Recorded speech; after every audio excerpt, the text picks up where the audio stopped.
Welcome to Radha channel. ನೋಡಿ ನಾನಿವತ್ತು ಒಂದು ಈ ತೆಂಗಿನ ಹೂವು, ತೆಂಗಿನ ಸಿಂಗಾರ ಹೇಳ್ತಾರೆ.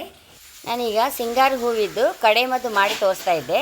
ಫಸ್ಟ್ ಒಂದು ಡ್ರೈ ಫ್ರೂಟ್ಸ್ ಲಡ್ಡು ಅಂದರೆ ಗೋಂದ್ ಲಡ್ಡು, ಅದು ಸಹ ಹಾಗೆ ಕಡೆ ಮದ್ದೆ, ಅದು ಸಹ ಅದು 40 ದಿವಸ ಆಪಕ್ಕೂ ತಿನ್ನೋಕೆ ಸ್ಟಾರ್ಟ್ ಮಾಡೋದು. ಈ ಲೇಹ ಸಹ ಹಾಗೆ 40 ದಿವಸ ಆದಮೇಲೆ ತಿನ್ನೋಕ್ಕೆ ಸ್ಟಾರ್ಟ್ ಮಾಡುವಂಥದ್ದು. ಅಂದರೆ ಕೆಲವರು ಈ ಬಾಣಂತಿ ಟೈಮಲ್ಲಿ ಈ ತೆಂಗಿನ ಹೂವಿನ ಲೇಹ ತಗೊಂಡ್ರೆ, ಕೆಲವು ಡ್ರೈ ಫ್ರೂಟ್ಸ್ ಲೇಹ ತಗೊಂತಾರೆ. ಹಾಗೆ ಯಾವ್ದಾರು ಒಂದು ಡ್ರೈ ಫ್ರೂಟ್ಸ್ ಅಂದರೆ ಅಂಟಿನುಂಡೆ ಹೇಳ್ತಾರಲ್ಲ, ಅಂಟು ಮೇಯ್ನ್ ಬೆನ್ನೋಗೆಲ್ಲ ನಮ್ಗೆ ತುಂಬ ಒಳ್ಳೆಯದು. ಅಂಟು ಹಾಕಿ ಮಾಡಿದ ಡ್ರೈ ಫ್ರೂಟ್ಸು ಉಂಡೆ ಲಡ್ಡು ತಗೊಳ್ತಾರೆ ಕೆಲವರು ಇದರ ಲೇಹ ಮಾಡ್ಕೊಂತಾರೆ. ನಾನು ಇದರ ಲೇಹ ಮಾಡಿ ತೋರಿಸ್ತಾ ಇದ್ದೆ. ಈಗ ಜರ್ಮನಿಗಂತೂ ಅದು ಹೋಗಿದೆ. ಮುಂಚಿಕಚುಪ್ಪು ಮಾಡಿದ್ದು ಮತ್ತು ಅಂಟಿನುಂಡೆ ಮಾಡಿದ್ದು ಪ್ರಾಡಕ್ಟ್ ಎಲ್ಲ ಹೋಗಿದೆ ಫುಲ್ಲು. ಹಾಗೆ ಮತ್ತು ಮುಂಚಿಕಚುಪ್ಪು ಸಹ ಒಳ್ಳೆ ರೆಸ್ಪಾನ್ಸ್ ಸಿಕ್ಕಿದೆ ನನಗೆ. ಒಂದು ಮಗು ಅಂತೂ ಅಮ್ಮ ನಾನು ಹೆತ್ತು 10 ದಿನ ಆಯಿತು, ನಂಗೆ ಒಂಚೂರು 1 kg ಫಸ್ಟ್ ಮುಂಚಿಕಚುಪ್ಪು ಕಳಿಸ್ತೀರಾ ಅಂತ ಕೇಳಿದ್ಲು. ಬೆಂಗಳೂರಿಗೆ ಒಂದು ಮಗು ಪಾಪ, ನಂಗೆ 1 kg ಕಳಿಸ್ತೀರಾ ಅಂತ ಕೇಳ್ಕೊಂಡ್ಲು. ನಾನು ಕಳಿಸಿಕೊಟ್ಟಿದ್ದೆ, ಅವಳಿಗೆ ಸಿಕ್ಕಿ ಆಯಿತು. ತುಂಬ ಅಂದರೆ ತುಂಬ ಖುಷಿ ಆಯಿತು.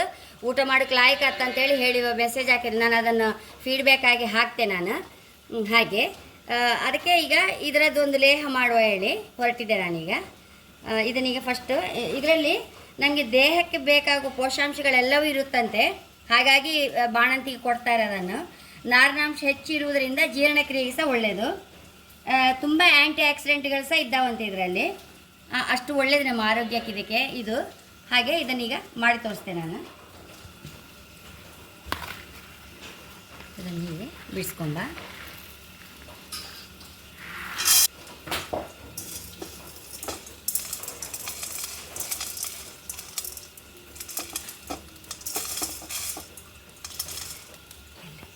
ಇದನ್ನೆಲ್ಲ ಹೊಚ್ಕೊಂಡಿದೆ. ಇದನ್ನೀಗ ಬೇಯಿಸ್ಕೊಳಕ್ಕೆ ಇದಕ್ಕೆ ನೋಡಿ ಕಾಳು ಮೆಣಸು, ಒಣಶುಂಠಿ, ಲವಂಗ ಮತ್ತು ಜಾಯಿಕಾಯಿ, ಗಸಗಸ ಇದಿಷ್ಟು ಬೇಕು.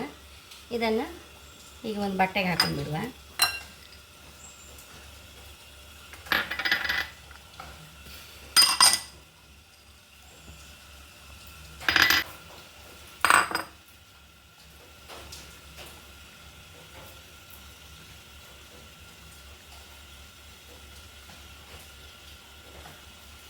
ಒಳ್ಳೆ ಬಟ್ಟೆ ಇಟ್ಕೊಳಕ್ಕೆ ಇದಕ್ಕೆಲ್ಲ ಕುಕ್ಕರಿಗೆ ನೀರು ಹಾಕಂತ ಇದ್ದೆ. ಈಗ ಇದನ್ನು ಕೊಚ್ಕೊಂಡದನ್ನು ತೆಂಗಿನ ಸಿಂಗಾರ ಹಾಕೊಂಡು ಬಿಡುವ ನೀರಿಗೆ. ಇದು ಈ ಮುಟ್ಟೆ ಕಟ್ಟಿದ್ದನ್ನು ಇದರೊಳಗೆ ಇಟ್ಕೊಂಡು ಬಿಡುವ.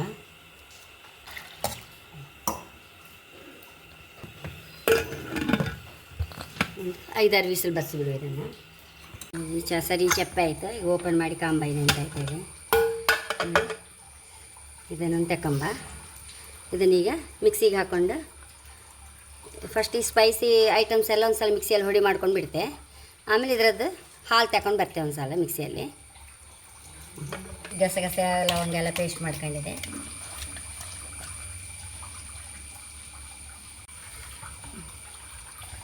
ನೋಡಿ ಈ ಮಿಶ್ರಣ ಲವಂಗ ಎಲ್ಲ ಹಾಕಿದ್ದೇವಲ್ಲ, ಅದನ್ನು ಇದನ್ನು ಮಿಕ್ಸ್ ಮಾಡ್ಕೊಂತೆ.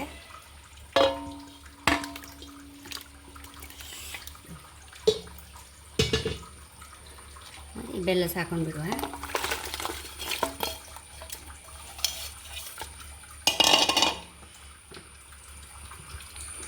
ಇದನ್ನು ಹೀಗೆ ಮತ್ತೆ ತೆಗಿಬೇಕು. ಗಟ್ಟಿಯಾಗುವಾಗಿನ ತೋರಿಸ್ತೆ. ಲೇಹ ಹಾಕ ಬಂತ ಆಗಿದೆ. ಈಗ ಲಾಸ್ಟ್ ಮುಂಚೆ ತುಪ್ಪ ಹಾಕಂತ ಇದ್ದೆ.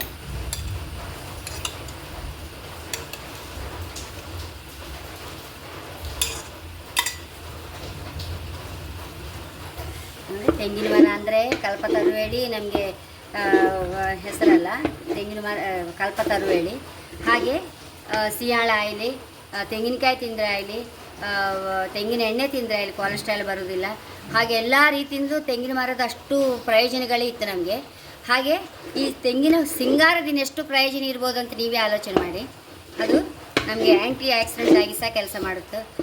ಹಾಗಾಗಿ ಬಾಣಂತಿಗಂತೂ ತುಂಬ ಅಂದರೆ ತುಂಬ ಒಳ್ಳೆ. ಹಸಿ ಬಾಣಂತಿಗೆ ಎಂತ ತಿಂದರೂ ಸಹ ಪಕ್ಕ ಮೇಲೆ ಹಿಡಿತದೆ. ಹಾಗೆ ಇದು ಈ ಲೇಹ ಒಂದು ಬಾಣಂತಿಯರಿಗೆ ತುಂಬ ಒಳ್ಳೆಯದಂತ ಹೇಳೋಕ್ಕೆ ಇಷ್ಟಪಡ್ತೇನೆ ನಾನು. ಹಾಗೆ ನೋಡಿ ಇದನ್ನೀಗ ಬೌಲ್ ಟ್ರಾನ್ಸ್ಫರ್ ಮಾಡ್ಕೊಂತೆ. ನೋಡಿ ಎಷ್ಟು ಆರೋಗ್ಯವಾದ ತೆಂಗಿನ ಸಿಂಗಾರದ್ದು ತೆಂಗಿನ ಹೂವಿದ್ದು ಲೇಹ ರೆಡಿಯಾಗಿದೆ. ಬಾಣಂತಿಗೆ ಅಗತ್ಯ ಬೇಕಾಗಿರುವ ಈ ಲೇಹ ತುಂಬ ರುಚಿ ಸಹ ಆಗಿದೆ. ಮತ್ತು ನನಗೆ ಇದೇ ಫಸ್ಟ್ ಟೈಮ್ ಮಾಡೋದು ನಾನು. ತುಂಬ ಅಂದರೆ ತುಂಬ ರುಚಿಯಾಗಿದೆ. ಸಿಂಗಾರ ಎಳೆ ಹೂವಿಂದು ಅದರ ಕೈ ಮತ್ತು ಚೊಗುರು ಹೇಳ್ತಾರಲ್ಲ ಹಾಗೆ ಖಂಡಿತ ನೀವು ಸಹ ಮನೇಲಿ ಬಾಣಂತಿಯರಿರುವ ಖಂಡಿತ ಒಂದು ದುಡ್ಡು ಕೊಟ್ಟರೆ ಸಹ ಸಿಕ್ಕತ್ತೀಗ ಎಲ್ಲ ಬದಿ. ಹಾಗೆ ತಗೊಂಡು ಒಂದು ಮಾಡಿ ಬಾಣಂತಿಯರಿಗಂತೂ ಅಗತ್ಯ ಕೊಡಿ ಪಾಪ. ಹೈ ಕ್ಲಾಸ್ ಆಗ್ತಾವಳು ಬಾಡಿ. ಹಾಗೆ ನನ್ನ ಚಾನಲ್ ಇಷ್ಟ ಆದರೆ ಸಬ್ಸ್ಕ್ರೈಬ್ ಮಾಡಿ, ಲೈಕ್ ಮಾಡಿ, ಕಾಮೆಂಟ್ ಮಾಡೋದಂತ ಮರೆಯಬೇಡಿ. Thank you.